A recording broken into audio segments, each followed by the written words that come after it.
이번 시즌 압도적인 경기력을 보여주는 오클라호마 시티에서 새로운 수비의 핵심으로 떠오른 케이슨 월러스. 그가 리그 스틸 1위를 기록하고 있는 데에는 분명한 이유가 있습니다. 하지만 그의 스틸 능력은 그가 가진 여러가지 역대급 수비수가 될 자질 중 일부에 불과합니다.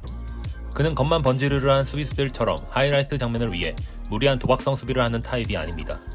그는 그저 상대방에게 매 포지션 지독하게 압박하여 더 힘들게 만드는 선수일 뿐이죠. 그의 엄청난 수비력을 스틸이라는 수치로만 대변하긴 어렵습니다. 그냥 경기를 보면 상대의 패스 미스나 드리블 미스 아니면 아예 공격 시도를 망쳐버리죠. 굳이 스탯으로 확인해본다면 그는 리그 스틸 1위이고 디플렉션에서도 상위권에 올라 있습니다. 그리고 다양한 상세 지표 중 수비 시 상대의 야투에 대한 스탯이 있는데 대부분 상대방의 야투 성공률에 집중해서 보겠지만 케이슨 월러스의 히든 스탯의 핵심은 상대의 야투 시도 개수입니다. 월러스는 많은 야투 시도를 가져가는 스타 플레이어들과 자주 매치업이 되었는데 그가 붙으면 상대가 스타일지라도 좀처럼 슛 시도 자체를 가져가지 못했죠. 이번 영상에서 다루고 싶은 핵심도 바로 이 포인트입니다. 그가 왜 이렇게 스틸을 하는지가 중요한 게 아니라 왜 NBA 스타 선수들이 케이슨 월러스가 자신을 수비하는 상황을 싫어하는지, 그리고 여러분들이 그의 수비 비법을 어떻게 하면 장착할 수 있는지가 중요하다는 거죠. 그럼 케이슨 월러스의 미친 수비력의 근본부터 알아보시죠. 월러스는 포워드 스탠스로 수비를 합니다. 이 말은 그의 체중이 앞쪽에 실려있고 힙 힌지 상태에서 언제든 움직일 준비가 돼 있다는 거죠. 이는 역대 최고의 수비수들과 같은 기본 자세입니다. 뒤꿈치에 체중을 싣고 상대의 움직임을 기다리는 수비가 아니라 먼저 압박하는 거죠.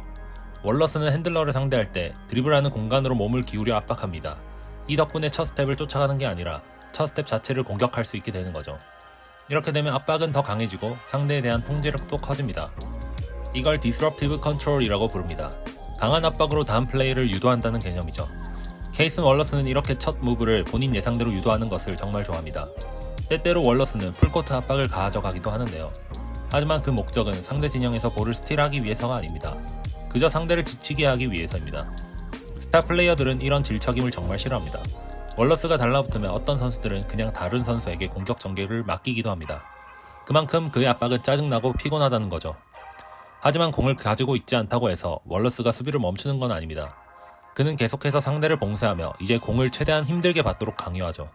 이렇게 상대팀 에이스의 볼 소유가 줄어들면 당연히 그들의 공격 전개 대부분에 트러블이 생길 거고 효율이 떨어질 수밖에 없습니다. 이것이 바로 케이슨 월러스가 수비에서 한 명을 점찍고 수비할 때 팀적으로 수비력이 급상승하는 이유 중 하나입니다. 물론 스타 선수들이 공을 아예 못 찾게 할 순 없죠. 그러면 그때부터 월러스의 진짜 강점, 수비에서의 풋워크가 진가를 드러내게 되죠. 특히 인상적인 부분은 탑풋 디펜스입니다. 대부분의 수비수들은 자신의 앞발을 공략당하며 엉덩이를 열어버립니다. 하지만 케이스는 다릅니다. 그는 엉덩이를 여는 대신 거의 점프하듯이 공격 방향으로 몸을 집어넣습니다. 그 모습은 마치 주루 할러데이를 떠올리게 합니다. 할러데이는 더 강한 피지컬로 그 경합을 이겨냈다면 케이슨 월러스는 쿠션 슬라이드라는 다른 방식으로 해결하는데요. 공격수의 경로를 따라가면서도 앞발을 보호할 만큼 최소한의 간격을 유지하죠. 그가 자주 사용하는 또 다른 풋워크는 크로스오버 스텝입니다. 쿠션 슬라이드와 함께 사용하면 수비 위치를 회복하는 데 용이하죠. 가슴으로 상대방의 파워를 받아내면서 길은 열어주지 않습니다. 그리고 월러스가 대단한 이유는 상대의 스타일에 따라 수비 컨셉을 맞춰간다는 점입니다. 루카 돈치치와 매치업한다면 그의 모든 드리블들을 압박하고 스테판 커리를 만나며 오프 더블에서 집요하게 쫓아다니죠. 자 모란트를 만났을 땐 아예 한 발 물러서서 돌파를 허용하지 않으려고 하죠.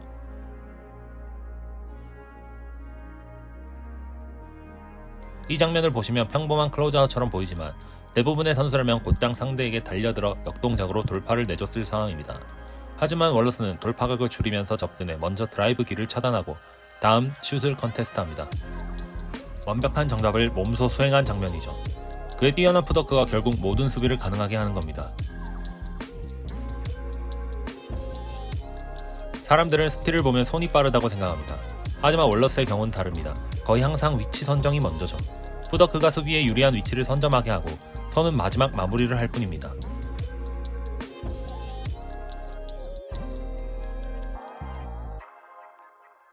월러스의 스틸 방식 중 하나로 세컨드 드리블 스틸이 있습니다. 첫 드리블에서 상대방의 움직임을 읽고 두 번째 드리블에서 볼을 노리는 거죠. 바로 그 순간이 월러스의 타이밍입니다.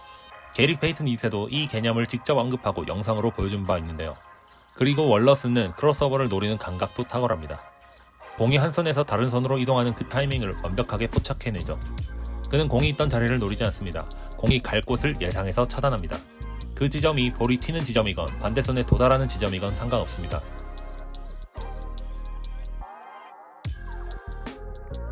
그리고 그가 가장 많이 보여주는 스틸 장면은 바로 추격 스틸입니다. 월러스는 드리블에서 한번 뚫리더라도 절대 수비를 포기하는 법이 없죠. 오클라호마 시티는 팀 수비가 좋고 돔 수비가 무조건 들어오기 때문에 공격자는 돔 수비로부터 공을 지키기 위해 볼 위치를 바꾸는데 그 순간 제쳐졌던 월러스가 뒤따라와 노출된 공을 노리죠.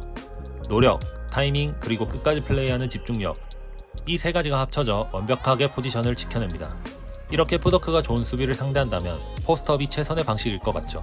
하지만 그것조차 쉽지 않습니다. 케이슨 월러스는 리그에서 포스트업하기 가장 까다로운 선수 중 한 명입니다. 대부분의 수비수들이 힘으로 밀어내며 포스트업을 버티는 것과 달리 월러스는 아예 자리를 잡게 두지 않습니다. 엔트리 패스가 들어오는 순간 그는 힘이 아니라 민첩함으로 포스트에 투입되는 볼을 쳐냅니다. 이는 알렉스 카루소가 자주 보여주던 방식이죠. 이게 사실 매우 어려운 방식이기 때문에 보통의 팀들은 가드 포지션에게 이런 식으로 포스트업 수비를 잘 맡기진 않습니다. 그리고 마지막으로 그가 핸들러를 수비하지 않을 땐 어떨까요? 이 포인트에서 케이슨 월러스의 수명 가치가 드러나게 됩니다. 그는 단순히 에이스를 막는 데서만 가치가 있는 수비수가 아닙니다. 코트 어디에서든 상대 입장에서 불편한 존재입니다. 도움 수비에서 상대 드리블을 쳐내고 오프더볼 상황에서 패스기를 읽고 핸드오프 사이를 깨트습니다. 이 모든 건 우연이 아닙니다. 항상 올바른 위치, 올바른 타이밍에 그가 있기 때문입니다. 월러스는 항상 일찍 도착해서 상대를 읽고 준비합니다. 이 모든 수비 기술과 뛰어난 판단력을 종합해본다면 우리는 단순한 스틸 1위 선수가 아니라 NBA 역사상 최고의 수비수 중 하나가 될 선수를 보고 있는 걸지도 모릅니다. 월러스는 29개 팀의 각기 다른 스타일의 에이스들을 늘 봉쇄하고 있습니다. 여러분도 이렇게 수비로 상대를 이길 수 있는 선수가 되고 싶다면 압박을 언제 어떻게 들어가는지, 언제 어떤 판단을 내려야 하는지 케이슨 월러스를 보면서 연구해보세요. 시청해주셔서 감사합니다.